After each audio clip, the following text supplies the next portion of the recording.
We've all heard ghost stories, right? A cold spot in a room, maybe a door that creaks shut on its own. Yeah, this isn't one of those stories. This is about a man who set up cameras to find proof of the paranormal, but instead, he ended up filming his own brutal assaults by an entity that didn't just want him scared, it wanted him gone. And this is the footage of what happens when the ghost in your house decides to fight back. I mean, really think about that. For this guy, the line between just, being a paranormal investigator and being in a life or death situation just completely vanished. The haunting you're about to see went from creepy observation to straight up, calculated physical attacks. And the craziest part, he caught it all on tape. So, in this house, the epicenter of all the weirdness, the bad vibes, it was the landing at the top of the stairs and the attic right above it. For a long time, it was just that spot in the house you kind of avoided at night. But then, one night, that creepy feeling became a real physical threat. A line was officially crossed, and from that point on, the house just wasn't safe anymore. And here's how it all started. The night vision camera is rolling. He wakes up, middle of the night, and walks out into this hallway that is so dark you can't see a thing. Suddenly, out of the blackness above him, something falls and just cracks him right on the head. A sharp, stunning blow from literally nowhere. This wasn't a warning shot. This was the first punch in a fight. And drawing blood? That was just the beginning.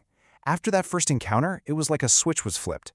The attacks didn't just get more aggressive, they got bigger, more powerful. And as we're about to see, they started to feel, well, terrifyingly smart. One of the most unbelievable moments he captured involved a pretty clever piece of technology. To try and see this invisible attacker, he set up a motion tracking Kinect camera. Yeah, the kind from an Xbox. It's designed to map a human body in 3D space. And one night, it recorded this thing demonstrating a level of raw power that is, well, it's hard to believe. Okay, so to really get how insane this next part is, you need a little perspective. On one side, we've got a pretty big guy. He's over 6 feet tall, weighs about 250 pounds. On the other side, an attacker that's completely invisible, but has what seems like limitless strength. It doesn't even seem like a fair fight, right? Turns out, it wasn't. He's just standing there, adjusting a camera, and then, bam, he's thrown violently sideways. I mean, his feet literally leave the floor. He's sent flying across the room into a chair. The way he describes it says it all. It wasn't a push. He said it felt like being rugby tackled at full speed by something he never saw coming. There was nothing he could do to stop it. And this is where things stop being just about brute force and get intelligent, which is so much scarier. This thing proved it wasn't just some mindless energy. It could think, it could plan, it could set a trap.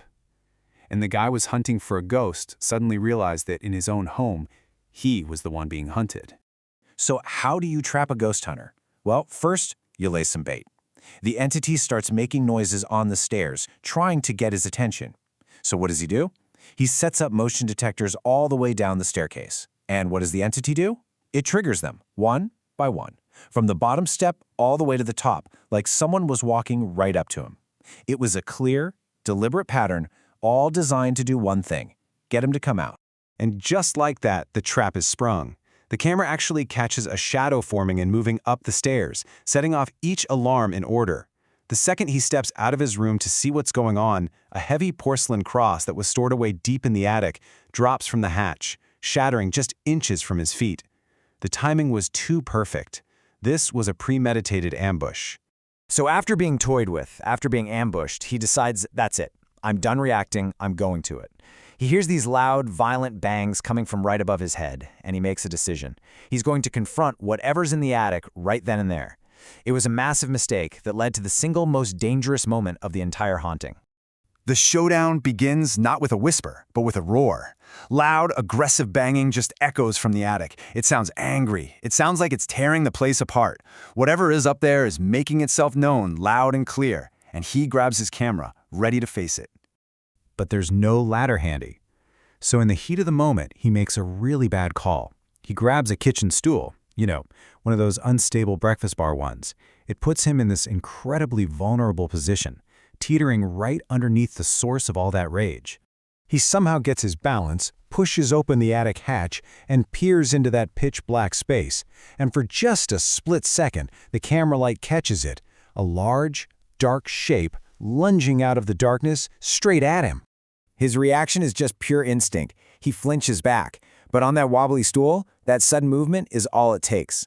The stool kicks out and he comes crashing down in a heap, slamming hard onto the floor as his camera goes flying. And when the dust settles, he realizes just how close he came. He landed just inches away from going over the banister, a slightly different angle, and he would have plunged down to the hard floor a full story below.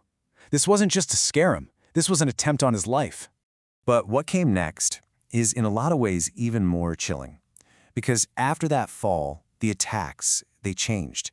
It was as if the entity realized it didn't need all that brute force anymore. The violence got quieter. It became more personal. A violation captured by the cold eye of the Kinect camera.